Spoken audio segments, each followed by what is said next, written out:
আসসালামু আলাইকুম। সামনে আসছে নির্বাচন। এই নির্বাচনের জন্য এমপি হওয়ার জন্য মানুষের এত তোড়জোড় কেন? নমিশন না পেয়ে, দলীয় নমিশন না পেয়ে অনেকে সংগ্রাম, আন্দোলন, গাড়ি ভাঙচুর, রাস্তা অবরোধ ইত্যাদি করতেছে। কারণটা কি? লাভটা কি? সংসদ সদস্য হয়ে লাভটা কি? বা কেন এই রকমের করা? আমি তাই বিষয়টা একটা চিন্তা করে দেখলাম যে আসলে এমপি হলে লাভটা কি হবে? লাভটা কি? এভাবে গাড়ি ভাঙচুর করে বা এত টাকা খরচ করে এমপি হওয়া সুবিধাটা কোথায়? তাই আমি আজকে এই বিষয়ে আইন এবং যেহেতু আমরা রাজনীতি বিজ্ঞানের ছাত্র, একটু পর্যালোচনা করলাম এমপি হলে সুবিধা কি, এমপিরা কি কি সুবিধা পায়, এমপিদের বেতন কত, মন্ত্রী হলে কি সুবিধা, এ নিয়ে একটু পরে দেখলাম। আপনাদের সামনে বিষয়টা আমি একটু শেয়ার করতে চাচ্ছি। একজন এমপি উনি বেতন পাবেন ৫৫,০০০ টাকা, পাবেন শুল্কমুক্ত গাড়ি, প্লট পাবেন যেটার দাম কোটি কোটি টাকা। যদি আবার প্লট বরাদ্দ হয়, বরাদ্দ না হলে আর পাবেন না। প্রতি বছর ৫ কোটি টাকা তার নিজ এলাকায় উন্নয়ন বাজেট বাবদে পাবেন। ৫ কোটি টাকা উন্নয়ন বাজেট বাবদে পাবেন গড়ে, গড় হিসেবে এটা হিসাব দেওয়া হয়েছে। তারপরে সংসদে আসা যাওয়ার জন্য প্রতি মাসে পাবেন ১২,৫০০ টাকা করে। তারপরে উনি আপ্যায়ন খরচ পাবেন ৫,০০০ টাকা। পরিবহন খরচ দেখা যাচ্ছে আবার ৭০,০০০ টাকা। এটা আবার কীভাবে হলো বুঝলাম না। একবার লেখলো সংসদে আসা যাওয়া খরচ ১২,৫০০ টাকা, আবার পরিবহন খরচ ৭০,০০০ টাকা। যাই হোক, এটা ওনাদের হিসাব। তারপরে দেখা যাচ্ছে আরেকটা হিসেবে আছে, এমপি সাহেব উনি সংসদে যাবেন, উনি স্যুট পরবেন, পাঞ্জাবি পরবেন, ভালো পোশাক পরে তো সংসদে যাবেন। সুতরাং ওনাকে একটা লন্ড্রি খরচ দিতে হবে। সেই লন্ড্রি খরচটা ধরা হয়েছে ১৫০০ টাকা, বেশি না কিন্তু। লন্ড্রি খরচ মাসে এমপি সাহেবের জন্য ১৫০০ টাকা। আবার এমপি সাহেবের টয়লেট সামগ্রী, টিস্যু পেপার সহ টয়লেট সামগ্রী কেনার জন্য ৬,০০০ টাকা এমপি সাহেবের মাসিক বরাদ্দ। আর কি আছে? ভ্রমণ ভাতা আছে। এই যে সুবিধাগুলো এমপি সাহেবরা পান, এখন বলেন তো আমাদের দেশের কোন এমপি একেবারে গরিব লেভেলের, যার টয়লেটের টিস্যু পেপার ব্যবহার করার জন্য ৬,০০০ টাকার প্রয়োজন হয়, যার শার্ট প্যান্ট জামা কাপড় ইস্ত্রি করার জন্য লন্ড্রি খরচ বাবদ ১৫০০ টাকা খরচ হয় বা দরকার হয়? আমি তো মনে করি, আমি অন্য জায়গারগুলো বলতে পারবো না, আমাদের চট্টগ্রামের যারা আছে, যারা প্রার্থী হয়েছে, এগুলো তো সবাই, ওনারা সবাই কোটি কোটি টাকার মালিক।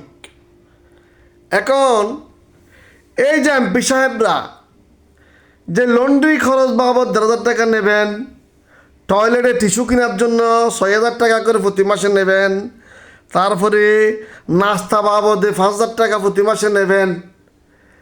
এগুলো কি আমাদের দেশের সংসদ সদস্য যারা হয় তাদের বিবেক একটুও কি চিন্তা হয় না যেগুলো গরিবের টাকা? বাংলাদেশের সংসদটা চলে গরিবের টাকা দিয়ে। এদেশের 18-20 কোটি মানুষ, প্রত্যেকের উপরে একটা গড় ঋণ আছে। তাহলে এখানে কোন এমপি, কোন মন্ত্রীর টাকার অভাব আছে? ওনাদের জন্য এইভাবে নাস্তা খরচ থেকে শুরু করে লন্ড্রি খরচ পর্যন্ত বরাদ্দ রাখাটা আমার কাছে কেন যেন মনে হয় যুক্তিসঙ্গত নয়। কারণ একজন এমপি মন্ত্রী, ওনাদের বাড়ি গাড়ি তো ওনাদের অভাব নাই। এমন কে আছে যিনি যে গাড়ি ভাড়া লোকাল গাড়িতে করে সংসদে যায় কিংবা গাড়ি ভাড়া করে সংসদে যায়? আমাদের দেশে যে 300 জন এমপি হবেন, এনারা প্রায় রিচ ম্যান। বাংলাদেশের ধনীদের তালিকায় ওদের নাম না থাকলে তাহলে ওনাদেরকে তো প্রথমে দলীয় নমিশনও তো দেওয়া হয় না। তাহলে আপনি এই যে হিসাবটা আমি দেখলাম, পরে একটা আশ্চর্য হয়ে গেলাম যে আমরা আসলে কোন দেশে বসবাস করছি। আমরা যাদেরকে নেতা মানতেছি তারা আমাদের থেকে টিস্যু পেপারের টাকা পর্যন্ত নিয়ে নিচ্ছে। যাদেরকে আমরা এমপি বানাচ্ছি, যাদেরকে আমরা মন্ত্রী বানাচ্ছি, তারা সংসদে যে ব্যবহার করবে যে গাড়ি, সেই গাড়ির তেলের টাকাটাও আমরা দিচ্ছি। তাহলে আমাদের দেশের সব মানুষ এখানে ট্যাক্স দিতে হয়, ভ্যাট দিতে হয়, সব কিছু এদেশের মানুষকে যোগান দিয়ে যারা আমাদের সেবা করবে এই প্রতিশ্রুতি দিয়ে সংসদে যায়। তারা সংসদে গিয়ে তারা কেউ কি বলছে যে আমরা এই যে লন্ড্রি খরচ বাবদ যে টাকাটা আছে এটা নেব না? কোনো এমপি কি বলছে যে 5,000 টাকা নাস্তা বাবদ যে আছে সেই 5,000 টাকা আমি নেব না? টেলিফোন বাবদে যে টাকাটা আমার জন্য বরাদ্দ আছে, কোনো এমপি কি বলছে আমি ওই টাকাটা নেব না? কোনো এমপি কি বলেছে আমার জন্য যে পরিবহন খরচ বাবদে এই টাকাটা আছে আমি নেব না? আমার জন্য যে ট্যাক্স ফ্রি গাড়ি আছে আমি ট্যাক্স ফ্রি গাড়ি নেব না? এবং কেউ কি এই রকমের একটা বিল সংসদ উত্থাপন করছে যে জনগণ যেভাবে ট্যাক্স দিয়ে গাড়ি নেয় আমরা সংসদ সদস্যরাও ট্যাক্স দিয়ে গাড়ি কিনব, আমরা ট্যাক্স ফ্রি কোনো গাড়ি আমরা নেব না? এই রকমের কোনো এমপি, কোনো সংসদ সদস্য কি আজ পর্যন্ত বাংলাদেশ সংসদে যে বলেছে? বলেন নাই। এইখানে বিরোধিতা, এখানে আওয়ামী লীগ, বিএনপি, জাতীয় পার্টি সবার মধ্যে দ্বন্দ্ব, মারামারি, হানাহানি হয়, কিন্তু সংসদ সদস্য যখন হয়ে যায় তখন ওনাদের ট্যাক্স ফি গাড়ির জন্য ওনারা এক, সংসদ সদস্যদের বেতন বাড়ানোর জন্য ওনারা এক হয়ে যায়, ভাতা বাড়ানোর জন্য ওনারা সব দল এক হয়ে যায়। কখনো দেখেছেন না ভোট দিতে? সংসদ সদস্যদের বেতন বাড়ানোর জন্য গত সংসদের যে বিল হয়েছে, উত্থাপিত হয়েছে, সেখানে কি কোনো সংসদ সদস্যকে দেখেছেন যে বিলের বিরোধিতা করতে বলেন নাই? কোনো সংসদ সদস্যকে যখন প্লট বরাদ্দের কথা বলা হয়েছে রাজুক থেকে উন্নত মানের দামি প্লট, সেই কোনো সংসদ সদস্য কি বলেছে যে আমি প্লট নেব না, জনগণ যেভাবে নেয় আমরা সেভাবে নেব? এই কথাগুলো বলার মতো লোক নাই। কারণ যেগুলো যারা বলবে তাদের উপর বিপদ আসবে। এখন যেহেতু সংসদ নাই, কেয়ারটেকার গভর্নমেন্ট, একটা অন্তর্বর্তীকালীন সরকার আছে, আমিও সেই কারণে বলছি যদি দলীয় সরকার থাকতো, সংসদ থাকতো, হয়তো বয়ে আমিও বলতাম না, কারণ এনারা তো এখন ক্ষমতায় যেহেতু আপাতত নাই, তাই আমরা বলে দিলাম। কারণটা কি, এগুলো আসলে জনস্বার্থে কাউকে না কাউকে বলতে হবে। আমি বাঁচব কি মরব না সেটা তো বড় কথা না, কাউকে না কাউকে বলতে হবে। বুঝলে বলতে হবে, না বুঝলে সেটা ভিন্ন কথা। এখন আমি যেহেতু দেখলাম সেজন্য আমি বললাম, কারোর প্রতি কোনো বিদ্বেষ নয়, এজন্যই বললাম যে এখন তো কেউ সংসদে নাই, কেউ তো আমার দোষ দিতে পারবেন না যে আপনি আওয়ামী লীগকে ট্রিট করে বলছেন, আপনি বিএনপিকে ট্রিট করে বলছেন, আপনি জামাতকে ট্রিট করে বলছেন, এনসিপিকে ট্রিট করে বলছেন। এইভাবে তো কেউ এখন আর বলতে পারবেন না, কারণ এখন তো কেউ সংসদে নাই। সেই কারণেই আমি শুধু কথাটা বলছি, আপনারা যারা সংসদে যাবেন দয়া করে গরিব মানুষের এই কথাগুলো তুলবেন। গরিবের ঘাড়ে যে গড়ফাত্তা আমাদের উপরে, প্রত্যেক মানুষের উপরে একটা করের বোঝা চাপিয়ে দিয়েছেন। বিদেশ থেকে ঋণ নিয়ে সেটা গড় হিসাবে এদেশের মানুষের উপরে চাপিয়ে দেওয়া হয়। যাই হোক, অনেক কথাই বললাম, এগুলো আসলে বললাম শুধু এই কারণে, যেমন আমাদের চট্টগ্রামে ঢাকাতে যারা নির্বাচন করতেছেন এরা তো শত কোটি টাকার মালিক, এটা কোটি কোটি টাকা খরচ করবেন। নির্বাচনী আইনেই তো দেখলাম যে 40 লক্ষ টাকা পর্যন্ত না, এখন বর্তমান 43 লক্ষ টাকা পর্যন্ত খরচ করতে পারবেন নির্বাচনের জন্য।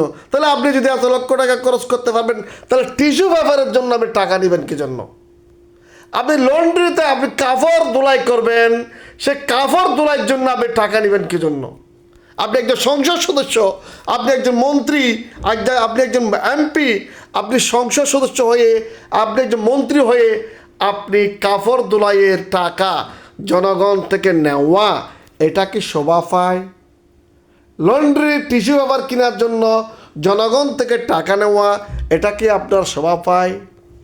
একজন সংসদ সদস্য তিনি তার কর্মী বাহিনী নিয়ে কিংবা তার কাছে যারা সাহায্য সহযোগিতার জন্য গেছেন তাদেরকে নিয়ে নাস্তা খাবেন, সেই নাস্তার বিলটা সংসদে উপস্থাপন করে দিবেন, 5,000 টাকা আপ্যায়ন খরচ বাবদে মাসে নিয়ে নেবেন। এই জিনিসটা কি আসলে শোভা পায়? আমার বাসায়, আপনার বাসায় একটা মেহমান আসলে সেটাকে কি আপনি চা নাস্তা না দিয়ে বা না খাওয়াইয়ে পারেন?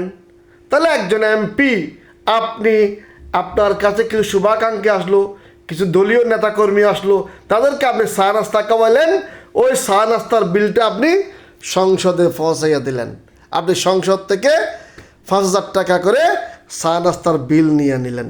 তাহলে আপনি এত বড় মানুষ হয়ে, দেশের প্রতিনিধি হয়ে, এমপি হয়ে, মন্ত্রী হয়ে, এত টাকার মালিক হয়ে, তাহলে যে সংসদ থেকে এভাবে টাকা নেওয়া বা এভাবে খরচ করাটা কতটুকু যুক্তিসঙ্গত, সেই বিষয়গুলো আগামীতে যারা সংসদে যাবেন দয়া করে আপনারা বিবেচনা করবেন। সকলের বিবেচনার জন্য আমি কথাগুলো বললাম, এখন কাউকে দোষারোপ করে নয়, কারণ এখন তো কোনো সংসদ নাই। কেউ আমাকে বলতে পারবেন না যে আপনি আমাদেরকে ট্রিট করছেন, আপনারা তো কেউ সংসদে নাই। সেই কারণে আমরা বলতেছি, যারাই আগামীতে নির্বাচনে যাবেন বিষয়গুলো দয়া করে বিবেচনা করবেন। মরার উপরে খরার গা দিলে সেটা ঠিক হবে না। গরিবের উপরে আপনি এইভাবে গরিব থেকে যে চা নাস্তার বিল নিয়ে নেওয়া, আপনার লন্ড্রি খরচের টাকা নিয়ে নেওয়া, আপনার পোশাকে আপনি ইস্ত্রি করবেন সে টাকাটা আপনি নিয়ে নেওয়া, এগুলো আমার কাছে কেমন যেন মনে হয় যে এগুলো আমাদের বাংলাদেশে এগুলো এই আইনটা, এই যে এগুলো এই খরচগুলো একটু সংশোধন হওয়া দরকার। কারণ এখানে তো যারা আমাদের দেশে বাংলাদেশে এমপি হয়, মন্ত্রী হয়, তারা কেউ তো গরিব নয়। এখানে কার গাড়ি নাই, কার বাড়ি নাই? যার গাড়ি নাই, বাড়ি নাই, এরকম লোকটা প্রথমত দলীয় নমিশনও তো দেওয়া হয় না। তাহলে আপনি এগুলো নেবেন কী জন্য? যাই হোক, যারা এগুলো নিয়ে গবেষণা করেন তারা দয়া করে বিষয়গুলো বলবেন। আমি যে সব জানতা, সব বুঝি এমন কোনো কথা নাই, আমার কথার মধ্যেও ভুল থাকতে পারে। তারপরে আমি বাংলাদেশের একজন নাগরিক হিসাবে আমার বক্তব্যটা আমি আমার সোশ্যাল মিডিয়ার মাধ্যমে সকলকে জানিয়ে দেওয়ার চেষ্টা করলাম। ধন্যবাদ সকলকে, কেউ ভুল বুঝবেন না।